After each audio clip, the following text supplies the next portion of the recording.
taper donc, le texte, et après, assurer la pagination et puis organiser les images, on me dit « Papa, c'est triste !»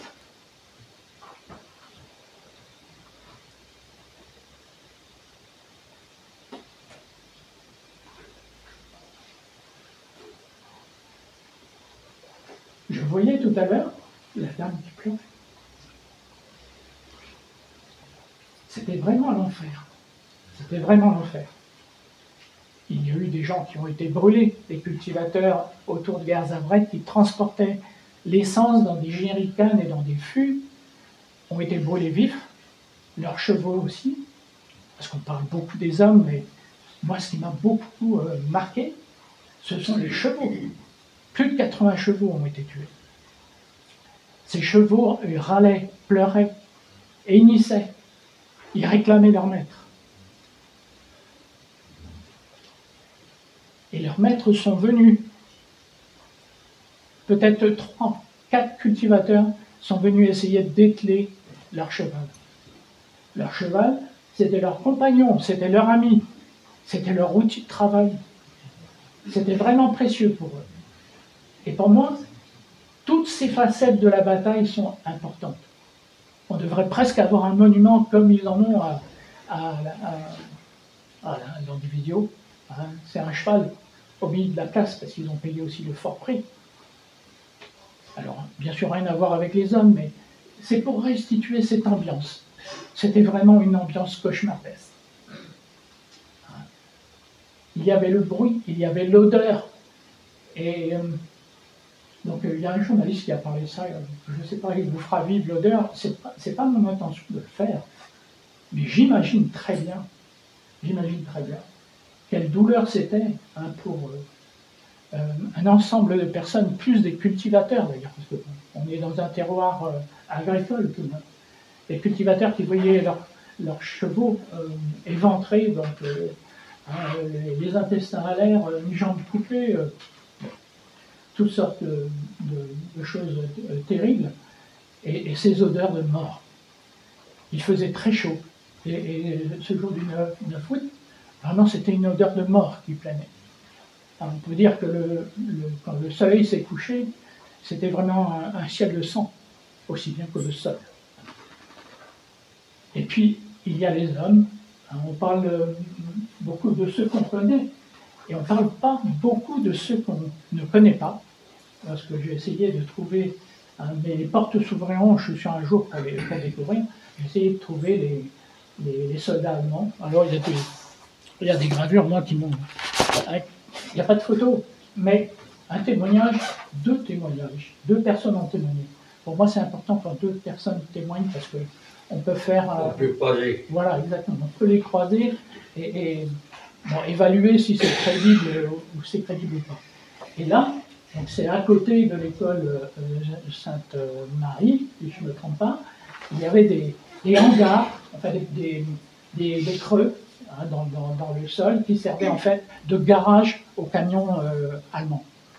Et après, 7 jours des nuits 9, hein, après le strafing des 8 P-51 Mustang et le bombardement, donc ils ont mitraillé et bombardé, il y avait des morts un peu partout. Quoi. Et un témoin anonyme, parce que bon, je respecte l'anonymat, je respecte stricto sensu ce qui a été dit dans les témoignages, hein, n'en déplaise peut-être effectivement avec les désagréments que ça peut occasionner. Il y avait ces soldats allemands qui balançaient les cadavres de leurs collègues avec les chevaux, donc dans la même fosse. Et ça m'a interpellé, puis ça continue de m'interpeller hein, en me disant, ce sont des ennemis, c'était des méchants, quoique, où il est le gentil hein, il est là. Celui-là était un jeune soldat qui a rencontré un cultivateur dès les premiers jours du périple de la colonne. Et ils ont commencé à discuter ensemble, ils connaissaient les chevaux, donc ils ont commencé à parler, à se lier un petit peu d'amitié. Alors je passe toutes les étapes et puis j'arrive juste à l'étape finale. À Guerzavret, ce soldat allemand qui était un soldat a compris tout de suite le danger qu'il y avait de voir ces P-51 Mustang piquer et mitrailler la foule, les cultivateurs, les Allemands, les chevaux, et il a poussé dans le creux d'un talus le cultivateur. Ce cultivateur avait 6 enfants. Il l'a poussé, il s'est mis devant lui, et puis est arrivé ce qui est arrivé. Le soldat allemand est mort, et le paysan a vécu.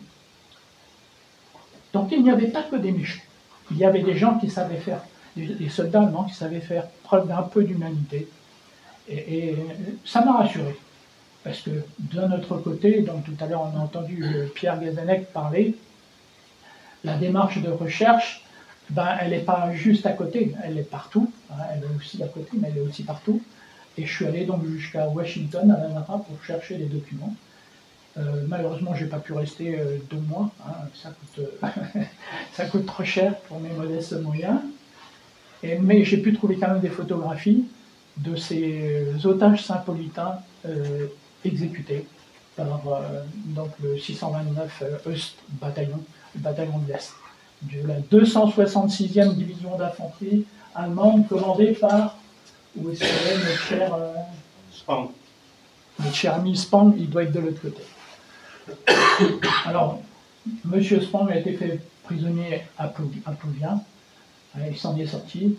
À Plouvien, ça a été un drame pour énormément de soldats allemands, mais des paysans aussi, qui étaient dans des colonnes de soutien. Spang est rentré à la maison, et puis malheureusement, il y en a beaucoup qui ne sont pas rentrés. Voilà. Donc ce jeune homme-là, pour moi, c'est tout un symbole. C'est aussi un brave. Alors on ne lui élèvera pas un monument, mais au moins avait-il droit à ce petit credo en son honneur. Je pourrais raconter des milliers d'histoires. Je crois que chaque